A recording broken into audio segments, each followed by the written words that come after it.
You've watched someone you care about make the same mistake over and over again. Maybe it's a friend who keeps going back to the wrong person. A family member who complains about their job every single day but never leaves. Someone who says they want more out of life, but does nothing that would get them there. And you've shown up. You've given advice. You've shared resources, sent videos, had long conversations, offered your time, your energy, your perspective. You've done everything short of living their life for them, and nothing changed. So you try again. A different approach this time. More patient, more understanding, more strategic. Surely if you just find the right words, the right moment, the right angle, something will click. But here is the question nobody asks out loud. What if they don't want what you're offering? What if they were never waiting to be saved? There is a belief most people carry without ever examining it. That if someone is struggling, if their life looks painful, stuck, or smaller than it could be, they must want help getting out. That the right support at the right moment will unlock something in them. That nobody chooses to stay in a situation that isn't serving them.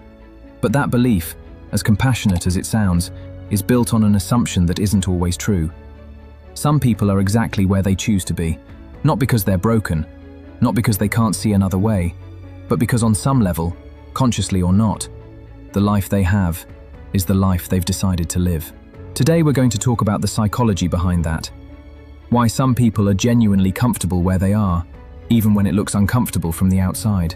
Why helping someone who hasn't asked to be helped almost never works.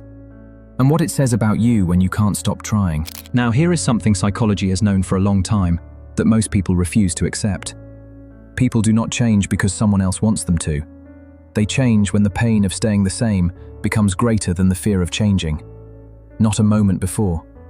That threshold is personal. It belongs entirely to the individual. And it cannot be moved by someone else's urgency, love, frustration, or logic, no matter how sound that logic is.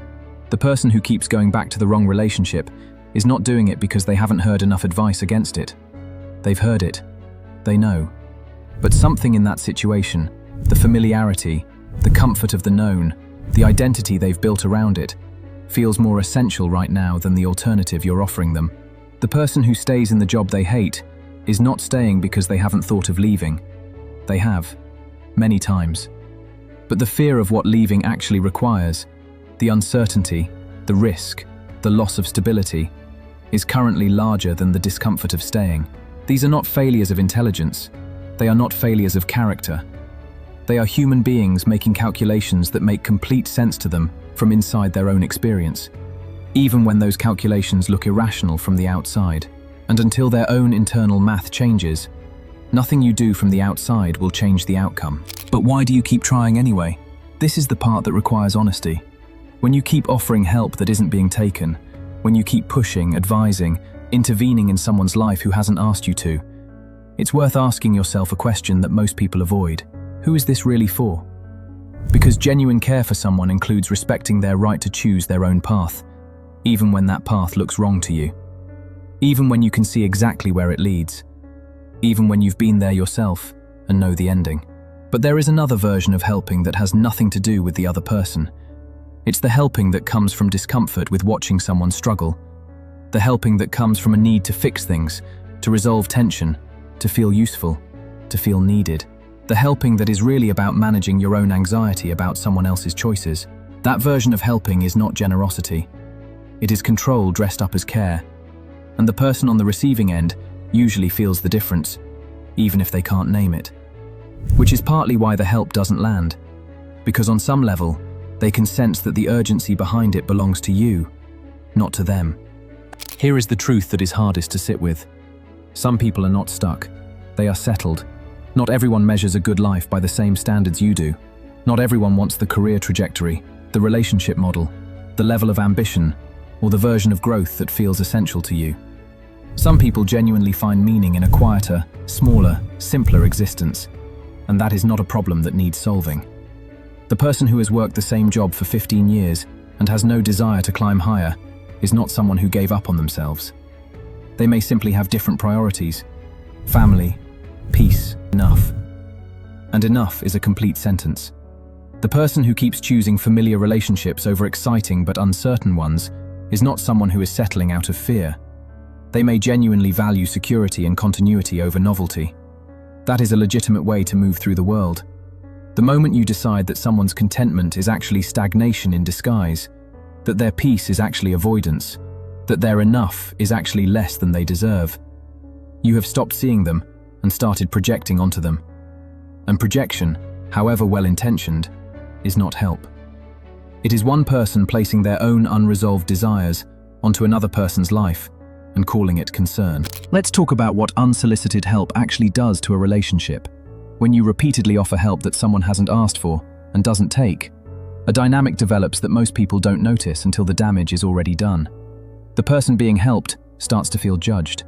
Even if you never say it directly, the persistent offering of help communicates something. That you see them as someone who needs fixing, that their current life is not good enough, that left to their own devices, they would not make the right choices. Over time, that feeling creates distance.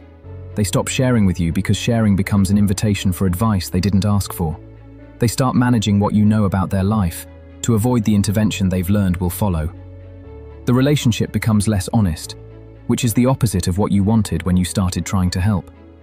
And you, the helper, often end up frustrated, drained, and confused about why your efforts aren't being appreciated, when the real answer is that effort was never the missing ingredient. Their decision was, and that was never yours to make. So where does this leave you? If you genuinely care about someone whose choices you don't agree with, here is what actually works. Say it once, clearly, honestly, without agenda. Not as a lecture, not as an intervention, just the truth as you see it, offered once, without attachment to whether they take it. That is what real honesty between people who care about each other looks like. And then let go. Not because you don't care, but because caring about someone includes trusting them to be the author of their own life. Even when they write chapters you wouldn't write for them. Even when the story goes in a direction that's hard to watch. Your job is not to save people from their own choices. Your job is to be present, honest, and available, if and when they decide they want something different. That is not indifference. That is respect.